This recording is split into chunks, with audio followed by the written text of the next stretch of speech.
पश्चिम बंगाल और झारखंड में कोयला माफिया पर ईडी की छापेमारी चल रही है। ईडी ने अवैध कोयला खनन, अवैध परिवहन, कोयले के भंडारण से जुड़े मामले में दुर्गापुर, पुरुलिया, हावड़ा, कोलकाता जिलों में 24 ठिकानों पर तलाशी की है। इसके अलावा ईडी झारखंड में 18 जगहों पर तलाशी अभियान चला रही है। ये अभियान कोयला चोरी और तस्करी के कई बड़े मामलों से जुड़े हुए हैं। सत्यजीत मेरे सहयोगी जुड़ गए हैं तमाम जानकारी के साथ। सत्यजीत, क्या डिटेल्स हैं? देखिए, पहले सुबह से ये छापेमारी चल रही है 16 ठिकानों पे। लाल बहादुर सिंह जो वहां पे खुद को कोल व्यवसायी कहते हैं, लेकिन लगातार उनके ऊपर वो स्कैनर में रहे हैं। यूपी के बलिया के एक छोटे से गांव में रहने वाले थे। उनके पिता जो है वो भी क्लर्क थे, लेकिन अकूट संपत्ति उन्होंने अर्जित की। सबसे पहले 2011 के आसपास इनकम टैक्स ने छापेमारी की थी, तो चौंकाने वाले तथ्य सामने आए थे। 100 करोड़ रुपए से ज्यादा जो है उनके अलग अलग बैंक अकाउंट्स में, झरिया में जो बैंक ऑफ इंडिया में था वहां से बरामद किए थे। बाद में सीबीआई ने छापेमारी की और केस एक दर्ज किया था, और उसी केस को आगे बढ़ाते हुए ईडी ने ईसीआईआर दर्ज किया और आज छापेमारी के लिए पहुंची। और वहां पे अभी भी किस तरह से माफिया कल्चर जो है वो एग्जिस्ट कर रहा है वो सामने दिखा। ईडी के ऊपर जो है, ईडी को रोकने के लिए, ताकि कुछ वक्त मिल जाए, कागज पत्तर या जो डॉक्यूमेंट्स उसको ठिकाने लगाया जा सके। हस्क ब्रीड का जो कुत्ता है वो छोड़ दिया गया है। ईडी के जो रेड कंडक्ट करने के लिए टीम पहुंचे थे उसके ऊपर, और कुछ वक्त तक ईडी को परेशान किया गया। हालांकि अब रेड कंडक्ट किया जा रहा है और 16 ठिकानों पे, लाल बहादुर सिंह के 16 ठिकानों पे छापेमारी चल रही है। इसके अलावा झारखंड में अलग अलग ठिकानों पे भी छापेमारी चल रही है। और कोल व्यवसायी जो है वो उनके ठिकानों पे भी, अलग अलग कोल व्यवसायी है उनके ठिकानों पे भी छापेमारी चल रही है। इन पर आरोप है कि अवैध तरीके से ट्रांसपोर्टिंग, खनन और इन तमाम चीजों में इनकी कॉम्प्लिसिटी है, जिससे सरकार के रेवेन्यू को चूना लगा है। ठीक है, बने रहिए हमारे साथ। इस बीच कोलकाता में भी इस वक्त इसी तरह की छापेमारी चल रही है। तापस सेन गुप्ता मेरे सहयोगी जुड़ गए हैं तमाम जानकारी के साथ। वहां पर कौन से ठिकानों पर इस वक्त ईडी की रेड है?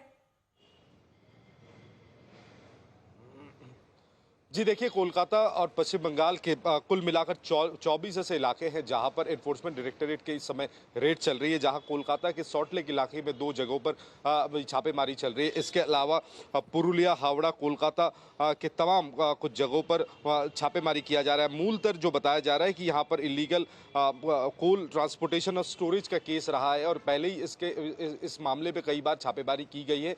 और आज कुल मिलाकर 40 जगहों पर झारखंड और पश्चिम बंगाल के कुल मिलाकर 40 जगहों पर छापेमारी की जा रही है। इसके साथ भी कुछ कोयला के व्यापारी हैं जिनके घरों पर भी छापेमारी चल रही है। जो बताया जा रहा है कि कुछ दस्तावेज ढूंढ रहे हैं, कुछ बैंकिंग ट्रांजैक्शंस की तलाश में है एनफोर्समेंट डायरेक्टरेट। इसी को ध्यान में रखते हुए आज सुबह एकदम कोऑर्डिनेटेड तरीके से 40 जगहों पर यह रेड चलाया जा रहा है। पश्चिम बंगाल में कुल मिलाकर 24 जगहों पर इस समय रेड चल रही है। नेहा, इसके अलावा झारखंड में भी जो रेड चल रही है उस पर सत्यजीत जानकारी दे रहे थे, लेकिन पश्चिम बंगाल और झारखंड का ये मामला जुड़ा हुआ है।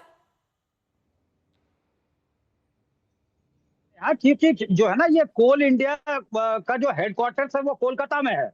और जो है कई स्टेट्स में इनके सब्सिडरीज जो है वो फैले हुए हैं। अगर हम झारखंड की बात कर ले तो BCCL, Bharat coking coal limited, CCL, central coalfields limited, ECL जो है वो तीन यहाँ पे सब्सिडरीज है। इसके अलावा जो है एनसीएल, बहुत सारे सब्सिडरीज है। वहाँ दानकुनी जो है हावड़ा के बगल में, वहां पे स्टोरेज का है, कोयला का। तो ये कोल इंडिया का जो सेक्शन है, सीआईसी सेक्शन जो है वो लंबे एक्सपेंडेड है और देश भर में फैला हुआ है। असम से लेकर कई जगह पे कोलियरीज है और मध्य प्रदेश में है। इसके अलावा तो यहाँ पे जहाँ पे आपका कोयला है और कई तरह के वहां पे बिजनेस फिर स्टार्ट हो जाते हैं, चाहे वो ट्रांसपोर्टेशन का मामला हो या फिर अब आउटसोर्सिंग हो रहा है। तो आउटसोर्सिंग में जो है फिर आउटसोर्स कर दिया जाता है प्राइवेट प्लेयर्स को कि आप ही खनन कीजिए, उसके लिए टेंडर फ्लोट किया जाता है। तो वहां पे भी एक गुंजाइश रहती है जब जो है स्टेट एक्सचेकर या देश का जो एक्सचेकर है उसमें जो है घालमेल किया जा सके। तो इसी की शंका थी सीबीआई को,